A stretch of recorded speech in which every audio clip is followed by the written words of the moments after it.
नमस्कार, मैं हूं संदीप तिवारी। आप देख रहे हैं अमर उजाला। मैं इस समय भोपाल के केरवा डैम पे हूं। यहाँ से भोपाल की करीब आधी आबादी को पानी का सप्लाई, जो पीने का पानी होता है, उसकी सप्लाई होती है। लेकिन इसके आसपास की जो सहायक नदियां हैं, इसके आसपास के जो क्षेत्र है, यहाँ पर लगातार जो अवैध निर्माण है, कब्जा है, वो बढ़ता जा रहा है। एक तरफ जहाँ नगर निगम, जिला प्रशासन दावे कर रहा है कि यहाँ पर एफआईआर की जा रही है, लोगों को हटाया जा रहा है, वहीं दूसरी ओर लगातार कब्जा बढ़ता जा रहा है। जो कब्जा बढ़ रहा है, इस वजह से जो आबादी बढ़ेगी, आने वाले समय में यहाँ प्लॉटिंग भी, जानकारी ऐसी है कि यहाँ पर जो फार्म हाउस के नाम पर प्लॉटिंग भी की जा रही है। जो अब लोग यहाँ पर रहने लगेंगे, जो वहाँ का सीवेज लाइन होगा वो सीधे यहाँ पर आएगा, जो मलमूत्र गंदी चीज़ें हैं वो आकर इस डैम से मिलेगा, और ये पानी जो पीने के लिए लोगों को जाएगा वो लोगों को किस तरह से प्रभावित करेगा, लोग परेशान होंगे। तो इसको लेकर आज हमने पूरा इस क्षेत्र का विजिट किया है, और हमारे साथ बात करने के लिए जो इसकी हमेशा से लड़ाई लड़ते रहे हैं, पर्यावरणविद हैं, पिटिशनर भी हैं, राशिद नूर, उनसे जानेंगे कि इस तरह के जो अवैध कब्जे हो रहे हैं उससे क्या नुकसान होगा, किस तरह का नुकसान होगा। तो बताइए आप, किस तरह का क्या। ये जो आप केरवा डैम देख रहे हैं, जिससे कि पीने का पानी हमारी भोपाल की एक बड़ी आबादी को जाता है, और कहीं ना कहीं ये खूबसूरत जंगल से और बाग भ्रमण क्षेत्र से जुड़ा हुआ क्षेत्र भी है। इसके लगातार हम ये देख रहे हैं कि जो पीछे तरफ का जो क्षेत्र है, यहाँ पर नियम विरुद्ध तरीके से बड़े निर्माण हो गए। सड़कें नहीं है, लेकिन 4-4 करोड़ के बंगले बन गए, और कहीं ना कहीं नियम विरुद्ध तरीके से निर्माण हो रहा है, क्योंकि पंचायत से ये लोग परमिशन ले लेते हैं, नगर निगम सीमा में ये नहीं है।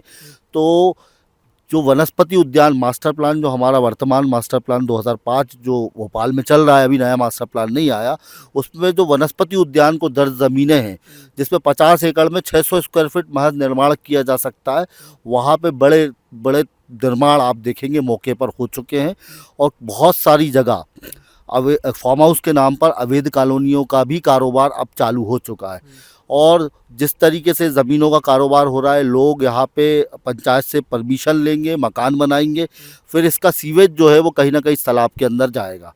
तो और कहीं ना कहीं ये भी एक बड़ा षड्यंत्र है। केरवा डैम के पास मैंने आपको बताया कि जो केरवा की नदी है, जिससे ये पानी भराता है, उस नदी के पास भी इंक्रोचमेंट हो गया है, और वहाँ पर भी कॉलोनियाँ स्थापित हो चुकी है। तो कहीं ना कहीं आप ये शुरुआत हो चुकी है। अगर इसको कहीं ना कहीं नहीं रोका गया, तो जिस तरीके से बड़े तालाब के अंदर सीवेज मिल गया है, कलियासोत डैम सीवेज का हो चुका है, शाहपुरा तालाब तक सीवेज में आ चुका है, तो ये जो पीने का पानी है, ये कहीं ना कहीं एक ना एक दिन अगर नहीं रोका गया, तो ये भी पूरा तरीके से प्रदूषित हो जाएगा, और दूसरे तालाबों की तरह कौन दिक्कत लोग बढ़ेगी। हैं जो इसमें कब्जा कर रहे हैं, इसको अवैध निर्माण कर रहे हैं, किस टाइप के लोग हैं। आप इसी बात से अंदाज़ा लगा सकते हैं कि मकानों को आप अगर देखिए कि आपको वहाँ भव्य मकान मिलेंगे 2-2, 4-4 करोड़ के, तो उस बात से आप अंदाज़ा लगा सकते हैं कि प्रशासनिक रूप से कहीं ना कहीं रसूखदार लोग, जो नियमों को नहीं मानते, जिन पर शासन प्रशासन खुद कार्रवाई नहीं कर पाता, या शासन के ही लोग,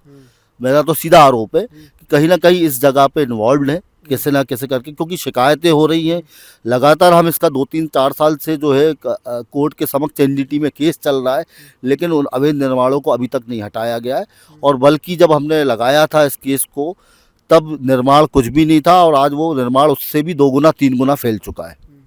तो अब कोर्ट की भी नहीं सुन रहे हैं, क्या क्या करें।